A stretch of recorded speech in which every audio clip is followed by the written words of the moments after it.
అందరికీ నమస్కారం అండి. మనము కాయిన్స్‌ని డైలీ ఒక దగ్గర పెడుతూ ఉంటాము. జాగ్రత్తగా పెట్టినా గానీ వాటినైతే మనము కరెక్ట్‌గా వాడము. ఎందుకంటే వాటిని జాగ్రత్తగా పెడుతూ ఉంటాం గానీ ప్రతిసారి యూజ్ చేయము. అయితే మనకు డైలీ లైఫ్‌లో కాయిన్స్ ఎన్ని రకాలుగా వస్తాయో ఫస్ట్ అయితే చూద్దామండి. ఇప్పుడు హౌస్ వైఫ్స్ ఉన్నారనుకోండి, కూరగాయలు కొంటూ ఉంటారు. రకరకాల కూరగాయలు, టమాటా, పచ్చిమిర్చి డైలీ యూజ్ చేసేవి, ఉల్లిగడ్డలు గానియ్యండి, ఇలాంటివి ఏవి కొన్నప్పుడైనా మనకు చిల్లర అనేది కంపల్సరీ మన దగ్గర మిగిలిపోతుంది. ఎలా అంటే మనమైతే ఎగ్జాక్ట్‌గా ఇప్పుడు 22 రూపీస్ ఉన్నాయనుకోండి టమాటా. మనమైతే మామూలుగా యాజ్ ఇట్ ఈస్‌గా ఒక 25 30 ఇస్తాము. అయితే మనం 25 ఇచ్చినప్పుడు మనకు 3 రూపీస్ ఇట్లా కాయిన్స్ రూపంలో వస్తూ ఉంటాయి. ఇలా ఏదో ఒక విధంగా నిత్య జీవితంలో మనకైతే కాయిన్స్ వస్తూ ఉంటాయి. అయితే మనం వాటిని ఒక దగ్గర పెడతాము. మళ్ళీ ఎప్పుడన్నా యూజ్ చేసినప్పుడు వాటిని ఖచ్చితంగా తీసి యూజ్ చేస్తాము అనేది కూడా ఉండదండి జాగ్రత్తగా. ఎందుకంటే ఆ కాయిన్స్‌కి అనేది లెక్క ఉండదు. మనం ఒక దగ్గర పెడుతూ ఉంటాం, ఏస్తూ ఉంటాం. కొన్ని డేస్ అయినాక అవి మిస్ అయ్యే ఛాన్స్ కూడా ఉంటది.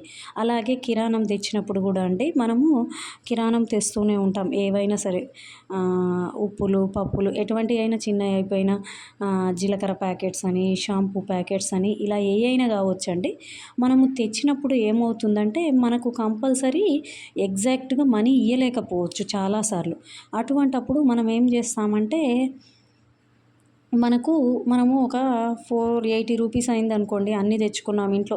కందిపప్పు, చింతపండు ఇటువంటివి తెచ్చాము, షాంపూస్ ఇవన్నీ మనం డైలీ లైఫ్‌లో యూజ్ చేసే సర్ఫ్ ఇట్లాంటివి తెచ్చామనుకోండి, అప్పుడు మనకి కొంత చేంజ్ వచ్చేస్తుంది. ఎట్లా అంటే 480 అయిందనుకోండి, మనం ఏం చేస్తాము, ఒక 500 నోట్ ఇస్తాము. అక్కడ వాళ్ళు ఏం చేస్తారు, సపోజ్ ఆ 20కి 2 5 రూపీస్ కాయిన్స్ ఇవ్వచ్చు, ఒక 10 ఇవ్వచ్చు.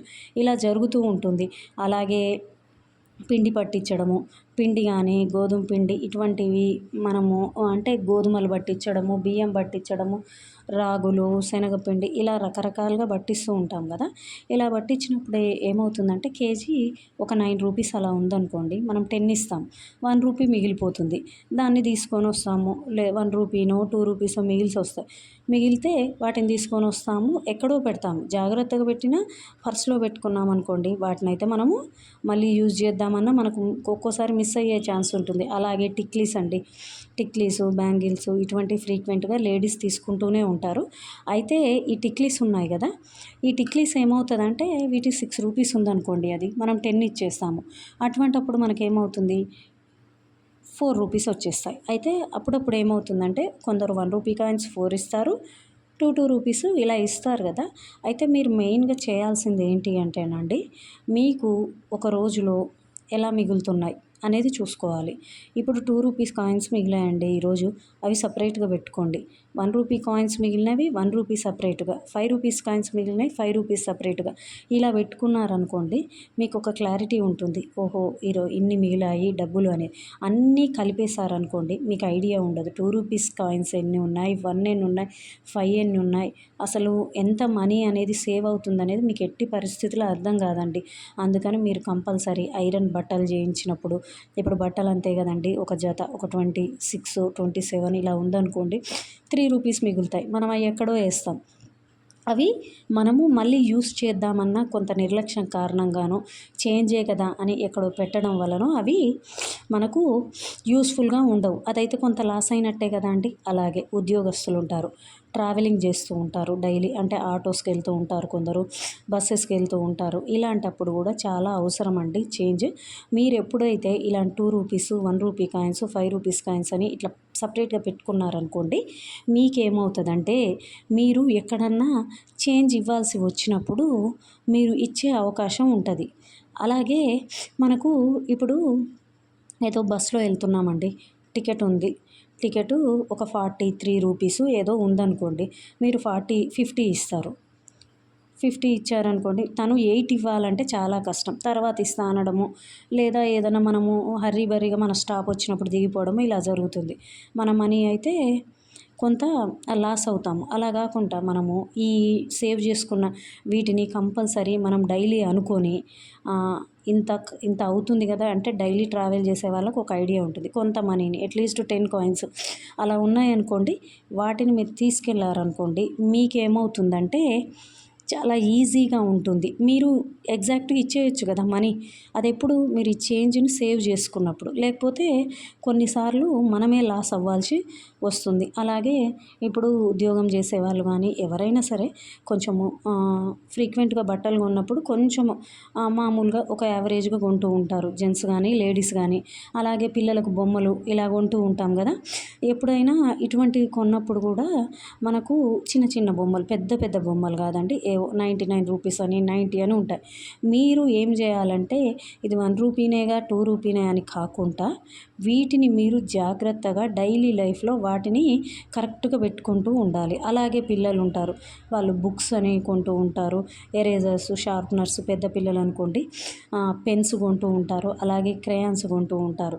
అయితే ఈ పెన్సిల్స్ అనేవి 2, 3 డేస్‌కి కూడా కొంటూ ఉంటాం కాబట్టి అందులో కొంత చేంజ్‌ని మనం ఈజీగా సేవ్ చేయొచ్చు. అయితే నేను ఇందాక చెప్పాను కదండీ! బట్టలు గానీ, బొమ్మలు గానీ తీసుకున్నప్పుడు మీకు 20స్ ఇలా మిగులుతూ ఉంటాయి. అయితే ఈ 20స్ వీటిని ఈ 20ని కూడా సెపరేట్ చేసుకోండి. 10స్‌తో కలపకుండా 10 నోట్స్‌తో కలపకుండా ఇలా 20స్‌ని మీరు సెపరేట్‌గా పెట్టుకోండి. ఇలా పెట్టుకోవడం వలన మీకు ఏమవుతుందంటే మీకు ఫస్ట్ మనీ సేవింగ్‌లో ఫస్ట్ స్టెప్ ఏందంటే మీకొక గ్రిప్ ఉండాలండి. ఐడియా ఉండాలండి. ఎంత మనీ వస్తుంది? ఎంత మనము ప్రతిరోజు యూజ్ చేస్తున్నాము, మళ్ళీ తిరిగి మనం ఎంత సేవ్ చేసుకోగలుగుతున్నాం అనేది ఉండాలి. ఇది ఉండాలి కరెక్ట్‌గా. మన డబ్బులు ఎప్పుడూ వేస్ట్ కావద్దు అనుకుంటే చిల్లర డబ్బులతో సహా మీరు వాటిని కరెక్ట్‌గా మెయింటైన్ చేసుకోవాలండి. అయితే చాలా వరకు మనము చేంజ్‌ని కొంత నిర్లక్ష్యం చేస్తూ ఉంటాం. ఎందుకంటే తెస్తాము, ఇంట్లో ఎక్కడో పెడతాము. పిల్లలు వాటితో ఆడడము, అవి మిస్ కావడము ఇలా జరుగుతుంది. కానీ చేంజ్ వల్ల మనకు నిత్య జీవితంలో చాలా పనులు కొంచెం ఈజీగా అయిపోతాయండి. చేంజ్‌ని అంత తక్కువ అంచనా వేయలేమండి. నేను చెప్తాను ఇప్పుడు. ఇప్పుడు మీరు డైలీ కాయిన్స్ ఉన్నాయండి. 2 కాయిన్స్ తీసుకున్నారు. డైలీ కొన్ని మిగిలాయనుకోండి. 10 కాయిన్స్ అయితాయి. వాటిని నోట్లు చేసుకోండి. రూ. 10 నోట్లు. మంత్లీ 10 ఆర్ 20 కాయిన్స్ ఉన్నాయనుకోండి. కాయిన్స్‌ని మళ్ళీ ఇలాగే నోట్లలాగా చేసేసుకోండి. ఇలా చేశారనుకోండి, మీరు ఎప్పుడైనా చేంజ్ కొంత ఎక్కువ కాగానే వాటిని 10 రూపీస్ నోట్స్, 20 రూపీస్ నోట్స్ లాగా మార్చుకోండి. ఇలా మార్చుకోవడం వలన ఏమవుతుందంటే మీకు వేస్టేజ్ అనేది తగ్గిపోతుంది. చిల్లర చాలా అయ్యాక కూడా మీరు 2 కాయిన్స్ ఒక 2 కాయిన్స్ ఉన్నాయండి. 2 రూపీస్ కాయిన్స్ ఉన్నాయనుకోండి సపోజ్. 1 రూపీ కాయిన్స్ ఇలాంటి కాయిన్స్ అన్నీ ఒక చోట చేర్చండి. మంత్లీ కానీ 15 డేస్‌కో చేర్చి అవి ఎంత అయ్యాయి 50 రూపీస్ అయ్యాయనుకోండి. 50 రూపీస్ నోట్ లాగా మార్చుకోండి. 10 రూపీస్ అయ్యాయనుకో ఇలా నోట్లాగా మార్చుకోవడం వలన మీరు వాటిని ఈజీగా ఖర్చు పెట్టుకోవచ్చు. మీకొక ఐడియా వస్తుంది. అలాగే ఇంకొక విషయం మర్చిపోవద్దండి. మీకు డైలీ లైఫ్‌లో యూజ్ అయ్యే కాయిన్స్ కొన్ని పక్కన పెట్టుకోండి. పక్కన పెట్టుకొని మిగతా ఎక్స్ట్రా ఉన్న కాయిన్స్‌ని నోట్లలాగా మార్చుకోండి. 20, 10 రూపీస్ నోట్స్ లాగా. ఇలా మార్చుకుంటే మళ్ళా మీకు రొటేట్ అవుతూ ఉంటాయి. మీకు యూజ్‌ఫుల్‌గా ఉంటాయి. మొత్తము అవసరం ఉన్నా లేకున్నా ఎక్కువ చేంజ్ చేయకుండా ఆ చేంజ్‌ని కూడా ప్రాపర్‌గా యూజ్ చేసుకోవాలంటే మీరు వాటిని చిన్న చిన్న 10 రూపీస్, 20 రూపీస్‌గా మార్చుకోండి. దీని వలన మనీని కొంతలో కొంతవరకు సేవ్ చేయొచ్చండి. ఇలా ఎప్పుడైనా సరే మనీ విషయంలో చిల్లరే కదా అని అనుకోకుండా దాన్ని కూడా మనము ఇలా నోట్స్ లాగా మార్చుకోవడము, కరెక్ట్‌గా మెయింటైన్ చేసుకోవడం చేస్తే మనము కొంతవరకు సేవ్ చేసిన వాళ్ళం అవుతాము. ఈ వీడియో నచ్చితే సబ్స్క్రైబ్ చేసుకోండి.